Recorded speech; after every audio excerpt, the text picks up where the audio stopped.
Livro de Êxodo, capítulo de número 3. Êxodo, capítulo de número 3, e nós leremos do versículo 1 ao versículo de número 10. Êxodo 3, de 1 a 10. É uma história conhecida de todos nós, e por isso hoje nós vamos ver como a coragem de Deus esteve com Moisés. Diz o texto: apacentava Moisés o rebanho de Jetro, seu sogro, sacerdote de Midian, e levando o rebanho para o lado ocidental do deserto, chegou ao monte de Deus, a Horebe. Apareceu-lhe o anjo do Senhor numa chama de fogo no meio de uma sarça. Moisés olhou, e eis que a sarça ardia no fogo, e a sarça não se consumia. Então disse consigo mesmo: irei para lá, e verei essa grande maravilha. Por que a sarça não se queima? Vendo o Senhor que ele se voltava para ver, Deus no meio da sarça o chamou e disse: Moisés, Moisés. Ele respondeu: eis-me aqui.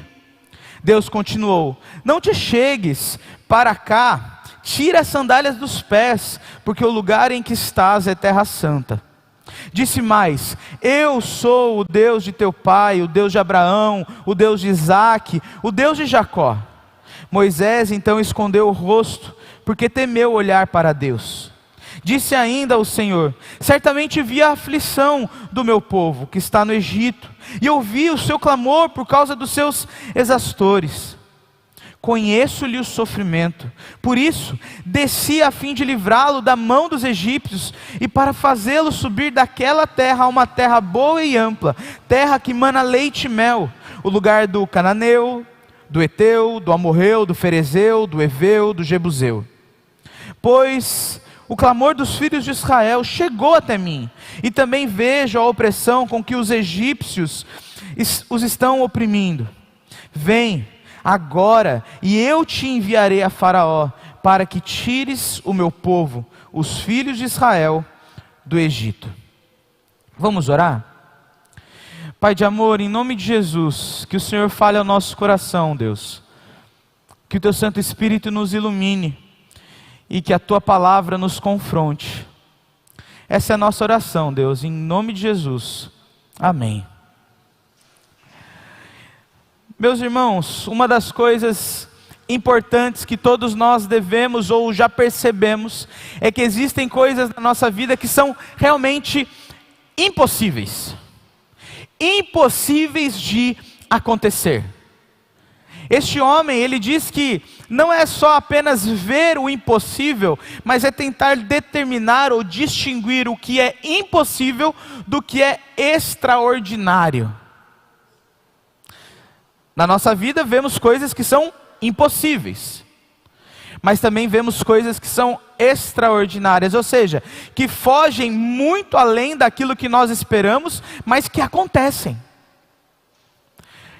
Essa diferença existe para nós, o impossível e o extraordinário. Mas quando nós lidamos com o Senhor, isso não existe. Para o Senhor, o extraordinário é impossível, o impossível é extraordinário, de forma que para Ele não é a intensidade do impossível, mas é, como diz até mesmo Lucas, não há impossíveis para Deus. O impossível, o extraordinário para Deus, na verdade são apenas aspectos do seu agir, possibilidades que Ele detém em suas mãos, porque Ele é extremamente poderoso. E eu digo isto, eu faço esse pensamento com vocês para a gente notar algumas coisas, para a gente notar como o impossível estava sendo proposto a Moisés. O extraordinário, talvez, estava sendo proposto a Moisés. Eu não sei se os irmãos se lembram, mas Gênesis termina com a família de José, ou melhor, com a família de Jacó, porque a história de Jacó é de Israel, e a família dele chegou no Egito, através de José, que tinha sido vendido pelos seus irmãos. E ali, chegando ao Egito, José se tornou um dos maiores dentro do Egito, só que passam-se 400 anos. E nesses 400 anos, diz Êxodo, nos primeiros capítulos, que o faraó que conhecia José havia falecido. E nesses 400 anos, o povo os descendentes de Israel, não ainda um povo explicitamente, mas os descendentes de Israel, estavam se multiplicando em muita quantidade. E os egípcios ficaram com medo disso. E é interessante porque a Bíblia diz que, à medida com que o povo crescia, os egípcios se tornavam mais duros, mais ferozes, mais escravocratas, mais dominantes sobre eles. E na mesma medida que eles se tornavam assim, o povo ainda crescia. Então, eram proporções que aumentavam diretamente. O povo crescia, a dominação sobre eles crescia, eles cresciam, e assim tudo crescia. E aí, a gente vai ler nos primeiros capítulos de Êxodo, no capítulo 2, no capítulo 1, capítulo 2, que o faraó da época se preocupa com isso, manda matar todos os nascidos. A história de Moisés é ali, cuidado pelo Senhor, e vai parar nas mãos da filha do faraó. Os irmãos com certeza já ouviram muito essa história. Moisés cresce tendo os cuidados de faraó, tendo os cuidados da filha de faraó. Moisés causa um problema ali, né? Ele vai proteger os hebreus, e ali ele mata um egípcio. No outro dia, um hebreu aponta o seu crime. Moisés foge para a terra de Midian, casa-se com a filha de Jetro, e o texto que nós lemos diz que então, quando ele apacentava as ovelhas do seu sogro, algo acontece. É interessante que o texto diz que Moisés não se assustou pelo fato da sarça queimar, mas pelo fato de que a sarça queimava e não se consumia. O seu olhar atento para aquilo que estava acontecendo. Mas o que é mais intrigante é que a missão impossível de Moisés começa quando o Senhor diz para ele: Moisés, eu ouvi o clamor do meu povo no Egito, de como eles têm sido dominados cruelmente, e assim eu os livrarei. E quem será o libertador? Você. Eu não sei se os irmãos conseguem notar o contexto disso, mas as impossibilidades de um pastor de ovelhas, de um homem que havia matado um egípcio, ou seja, havia cometido um crime. Tudo bem que havia se passado 40 anos, mas ainda assim ele era um criminoso. Teria que voltar ao Egito e dizer ao faraó: você vai deixar o povo de Israel ir embora. Não quero saber, você vai deixar. Impossível. A libertação do Egito era impossível. Era uma missão impossível. Uma outra impossibilidade é levar o povo para Canaã, porque olha como que diz o texto. Deus chegou a Moisés e disse: você pegará o povo, levará para uma terra que mana leite e mel. Muito bom, ótimo. Mas quem mora nessa terra? O Jebuseu, o Eteu, o Amorreu, o Ferezeu, o Eveu, o Cananeu. E eu não sei se os irmãos se lembram, mas quando Josué tem que entrar nessa terra, há um medo profundo. Por quê? Porque esses homens eram guerreiros. Então não era apenas livrar o povo uma impossibilidade, uma missão extremamente impossível, mas era uma missão impossível também levar o povo para essa terra que estava habitada, e não estava habitada por pessoas mais ou menos, no sentido assim, não sabiam guerrear. Pelo contrário, pessoas fortes, guerreiras. E não há nada que seja tão ruim que não possa piorar, né? Moisés, você, pastor de ovelhas, vai chegar diante de Faraó. Deixa eu dar um dado para vocês. Com certeza, o Egito, você sabe que foi um dos maiores povos, um dos maiores impérios que já existiram em toda a história. Não é à toa que quando a gente estuda a história clássica, história antiga, a gente conversa sobre os egípcios. Mas essa época de Moisés era a 18ª dinastia dos faraós. Uma dinastia marcada por muito poder, por muita força, por muita riqueza. Então o texto diz que um pastor de ovelhas, criminoso, se encontraria com a pessoa talvez mais importante de todo mundo daquela época.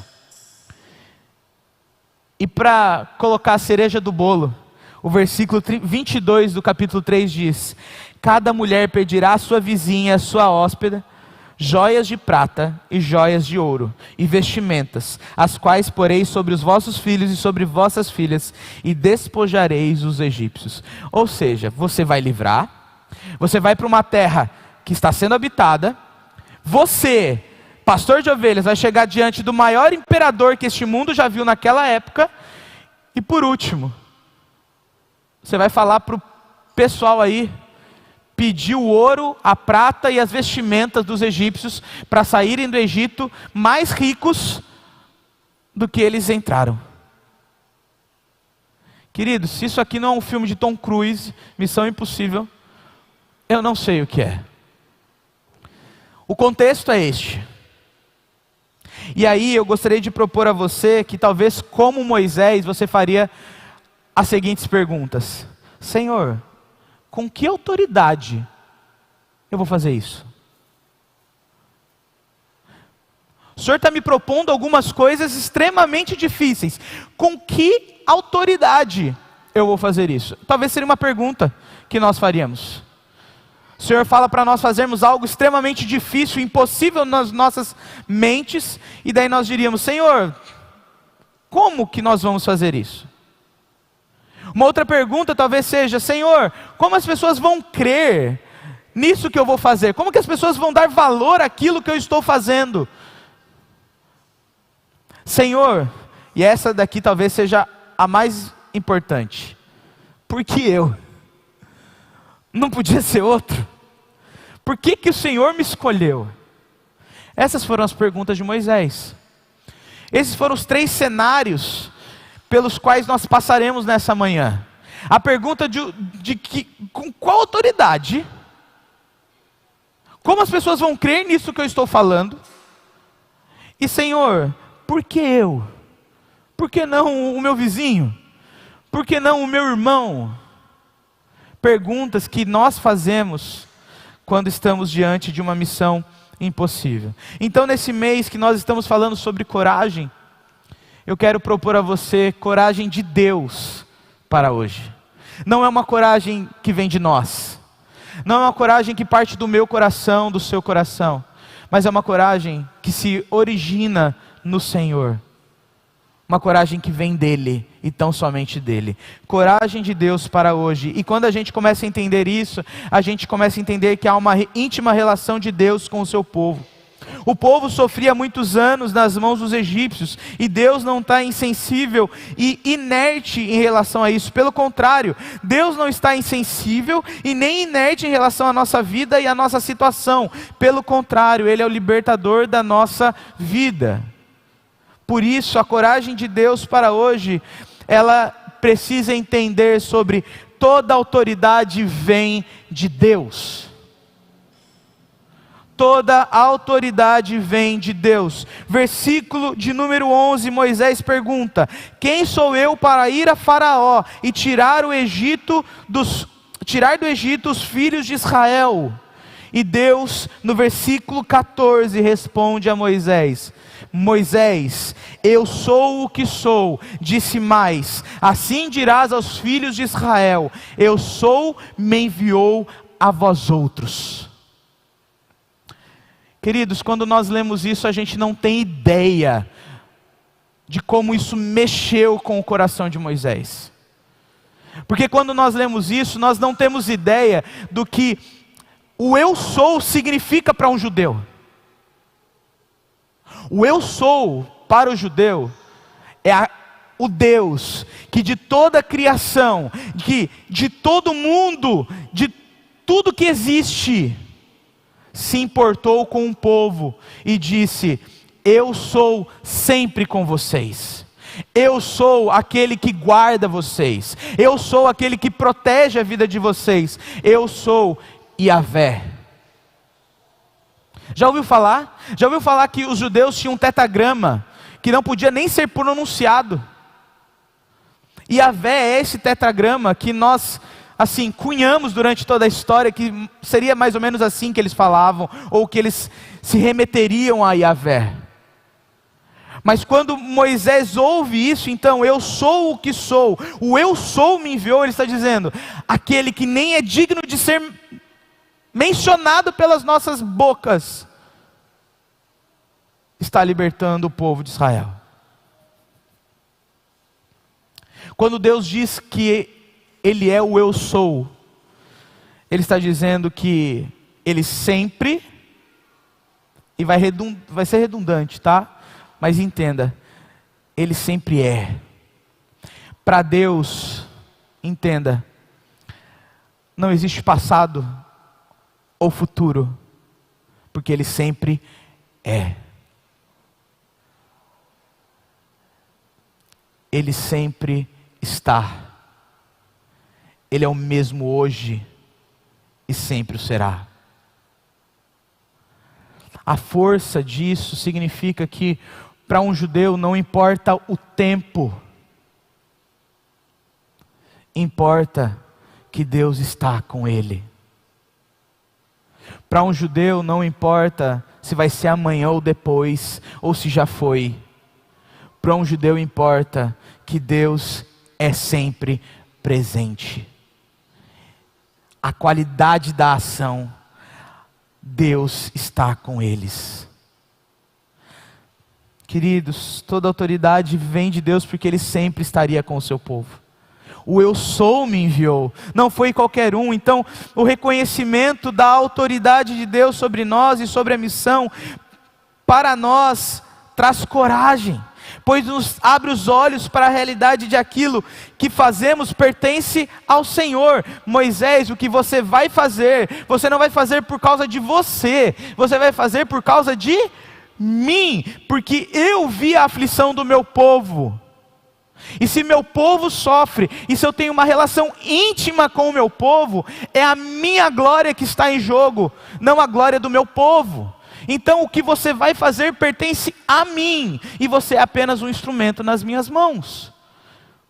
É diante disso então que a gente começa a aprender que aquilo que pertence ao Senhor nos traz coragem, porque os planos de Deus não falham.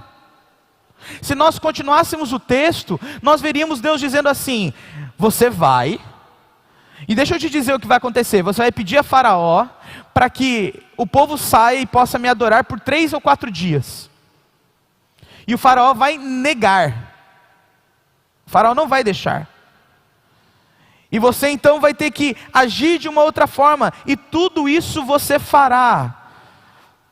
Mais à frente a gente vai descobrir, para que a glória do Senhor seja vista sobre toda a terra. As pragas do Egito, a libertação do povo de Israel do Egito, é para que todos saibam que a autoridade de todas as coisas vem do Senhor e os seus planos nunca falham. Coragem, meu irmão, pois a glória de Deus sempre resplandecerá. Deixa eu te dizer uma coisa, isso não é teologia da prosperidade, tá bem? Descansar na autoridade de Deus é descansar sobre o fato de que aquilo que nós fazemos sempre será bem sucedido quando dentro da vontade do Senhor. Mas pastor, já vi tantos fracassos na minha vida e eu fiz a vontade de Deus. Bem, a vontade do Senhor é sempre bem sucedida. E os nossos fracassos, na verdade, muitas vezes, são pequenas provações, pequenos momentos que nós podemos descansar nas mãos de Deus, porque a vitória já foi conquistada na cruz do Calvário. Coragem, porque a glória de Deus, no final de toda a história, resplandecerá. Apocalipse não nos deve dar medo, mas Apocalipse deve nos encher de esperança, porque lá nos conta que o Cordeiro de Deus, que venceu o mundo, uma vez mais voltará para nos fazer reis e rainhas juntamente com Ele. Coragem, pois nada é maior que o nosso Deus. Nada. Nada. O eu sou me enviou. Faraó, 18ª dinastia, que seja. Essa missão aí é fácil para Deus.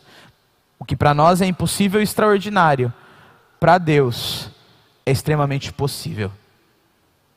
Mas eu gostaria de continuar no texto, para o segundo cenário. Se o primeiro cenário é quando a gente pergunta para nós mesmos, com que autoridade nós vamos fazer isso? O segundo cenário é, como eles crerão? Então a gente começa a entender que Moisés aqui vai aprender que tudo aquilo que ele vai fazer é para apontar para Deus, e não para ele.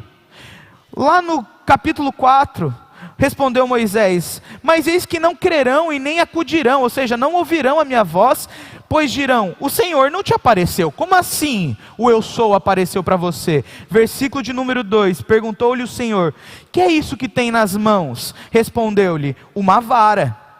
Então lhe disse, lança na terra. Ele lançou e a vara virou o quê? Uma serpente. Eu não sei se os irmãos leem a Bíblia assim, tá? Mas, e Moisés fugia dela. Eu fico imaginando a cena, né? O bordão dele cai no chão, vira ali uma serpente e Moisés, e agora? E daí Deus, para piorar a vida de Moisés, disse o Senhor, estende a mão, pega a serpente pela cauda. Estendeu ele a mão, pegou-lhe pela cauda e ela se tornou um bordão novamente. Para que creiam que te apareceu o Senhor, Deus de teus pais, o Deus de Abraão, o Deus de Isaque e o Deus de Jacó. Moisés, o que você vai fazer é para que creiam que o eu sou realmente está com você. Esse é o primeiro sinal. Eu tenho poder, o bordão está nas minhas mãos, a direção está nas minhas mãos. Mas há um segundo sinal, Moisés. Pega a tua mão, coloca no teu manto, tira a tua mão, como que ela está? Leprosa. Faz isso de novo, põe dentro, tira. Como que ela está? Normal. Moisés, eu tenho poder para curar e fazer como eu quiser na vida de qualquer pessoa. Aí está a prova deste sinal. Mas esse sinal é para que creiam que o eu sou te enviou. Terceira prova, Moisés, pega um pouquinho da água do rio, joga no chão, o que vai acontecer? Essa água vai virar sangue. Deus estava ali mostrando que Ele tem poder sobre todas as coisas. Poder para direcionar, poder para transformar, poder para fazer o que Ele quiser. Só que nenhum desses poderes de Deus são um fim em si mesmo. Os sinais, milagres, prodígios de Deus nunca possuem um fim em si mesmos. Antes eles apontam para além deles, para o caráter do próprio Deus. Moisés, tudo isso que vai acontecer, não é para que você se vanglorie. Não é para que o povo se vanglorie, porque Deus sabia que o povo se vangloriaria disto. No deserto, o povo vai começar a se achar o detentor de todas as coisas. Mas Moisés, os sinais que eu te dou apontam para mim. Jesus disse isso, né? Os sinais apontam para quem eu sou e não simplesmente os sinais. E o caráter de Deus é revelado. E aí a gente começa a aprender de modo muito prático para a minha vida e para a sua vida. Coragem, pois Deus tem poder para fazer o extraordinário. Um bordão virou uma cobra. Uma mão leprosa foi curada simplesmente por voltar dentro e desapareceu a lepra. O extraordinário, sangue, ou água virando sangue. E depois, se nós continuássemos a história, nós veríamos inúmeras ações extraordinárias de Deus. Coragem, meu irmão, pois Deus tem poder para transformar tudo. Primeiro milagre de Jesus, qual foi? João diz que Jesus estava numa festa, o vinho acabou, Jesus pegou água e transformou em vinho.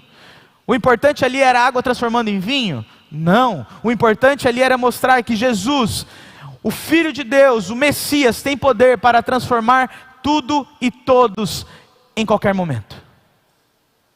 Coragem, Deus tem poder para transformar todas as coisas. Coragem, pois Deus tem poder para libertar o seu povo. Moisés, entenda que os sinais que eu estou fazendo é para demonstrar o meu caráter poderoso de fazer o extraordinário, de transformar tudo, de libertar o meu povo. Meu irmão e minha irmã, nessa manhã, coragem, pois Deus tem poder para fazer o extraordinário na sua vida. Porque Deus tem poder para transformar qualquer coisa. E porque Deus tem poder para libertar o seu povo das mãos de qualquer coisa. Coragem de Deus para hoje. E por último, a capacidade vem de Deus. O terceiro cenário, e a terceira pergunta que muitas vezes nós fazemos é: Senhor, por que eu? Por que o Senhor me escolheu? Por que não aquele? Por que não aquele? Por que eu tenho que ir? E aí a gente começa a ver na história, né? Então disse Moisés ao Senhor: Senhor, eu nunca fui eloquente, nem outrora, nem depois que falaste a teu servo, pois sou pesado de boca e pesado de língua. Versículo 11 do capítulo 3. Respondeu-lhe o Senhor: Moisés, quem fez a boca do homem? Ou quem fez o mudo, ou o surdo, ou o que vê, ou o cego? Não sou eu, o Senhor? Vai, pois, agora, e eu serei com a tua boca e te ensinarei o que hás de falar. Não é Arão, o levita, teu irmão? Eu sei que ele fala fluentemente. Eu serei com a tua boca e com a dele, e vos ensinarei o que deveis fazer. Ele falará por ti ao povo, e ele te será por boca, e tu lhe serás por Deus. Só para a gente entender esse final, tu lhe serás por Deus, tu farás a minha vez na vida de Arão, mostrando o que ele deve falar. Queridos, o medo de fracassarmos ou o medo de não sermos capazes, muitas vezes, mexe muito com a nossa coragem. Eu lembro quando eu tinha 17 anos, na verdade eu lembro quando eu tinha 15 anos. Foi quando eu senti o chamado de Deus para a minha vida. 15 anos de idade. 16, 17, e um dos maiores medos da minha vida era: Senhor, e se não for isso? E se eu não for capaz? E aí um pastor muito sábio me aconselhou, e ele me disse assim: Vinícius, você nunca será capaz. Porque a capacidade não vem de você, a capacidade vem de Deus. Moisés não havia entendido ainda. O eu sou me enviou, os sinais que eu faço, e ele ainda diz: mas Senhor, eu sou pesado de boca, de língua, eu não sei falar. E o Senhor diz: sabe? E se você não sabe, está aqui Arão, teu irmão, que fala fluentemente. Eu serei com a boca de vocês, eu estarei com vocês. E se a gente terminasse o livro de Êxodo, a gente veria como Moisés foi um dos maiores líderes que o povo de Israel já teve, representando Jesus, uma tipologia de Cristo. A capacidade vem de Deus, e a história de Deus não está marcada por grandes heróis sem defeitos, ou sem os seus deméritos. Pelo contrário, quis Deus revelar em pequenos vasos frágeis a sua glória e cumprir o seu propósito. 1 Coríntios capítulo 4, o apóstolo Paulo vai dizer: Senhor quis em pequenos vasos de barro frágeis colocar tesouro inestimável, porque quem nos dá toda a capacidade para a vida é o Senhor. De modo muito prático, a gente aprende coragem, pois a nossa incapacidade não é maior que Deus. Muitas vezes a gente pensa que as nossas falhas, os nossos erros, os nossos deméritos podem atrapalhar o Senhor na sua obra. Mas deixa eu te dizer uma coisa nessa manhã. Deus nos ama e Deus nos capacita, apesar e embora os nossos deméritos, falhas e incapacidades. Deus utiliza a nossa vida. E é um privilégio aprender com isso, viver com isso. Coragem, porque Deus trata de cada falha com amor. É verdade que Deus se irou com Moisés e com a sua fala, mas Deus não o exterminou. Deus se irou, mas Deus disse: Moisés, ainda será você, porque eu quero que seja você. E eu vou juntar Arão com você e vocês irão fazer isto. E a gente vai ler a história e tudo aconteceu. Deus trata as falhas da nossa vida com amor. Deus corrige a nossa vida. Deus nos disciplina, nos educa, porque a capacidade vem dele e não de nós. Coragem, pois Deus tem prazer para nos envolver em sua grande obra. Deus tem prazer em fazer de nós participantes de algo que é dele e não nosso. E eu não sei se você tem a compreensão da magnitude disso, mas o Criador do universo te chama a participar de um trabalho que é dele, e que ele não precisava, mas ele fala: você vai, você está comigo, você vai participar. Por isso, eu termino dizendo, há uma íntima relação de Deus com o seu povo.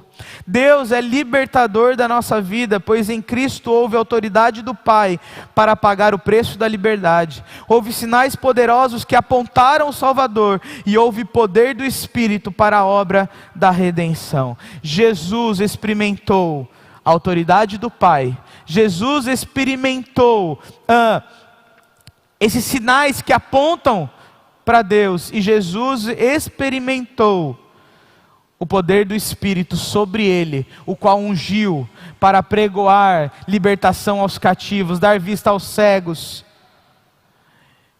e fazer aceitável, ou falar sobre o ano aceitável do Senhor. Queridos, a coragem de Deus para hoje em nós significa perceber que para Ele o impossível é apenas um ato extraordinário para nós. Afinal, para Deus não há impossíveis. Deus se fez um de nós quando nos quis redimidos. Ele agiu poderosamente, com a autoridade de toda a terra, quando Ele nos quis redimir.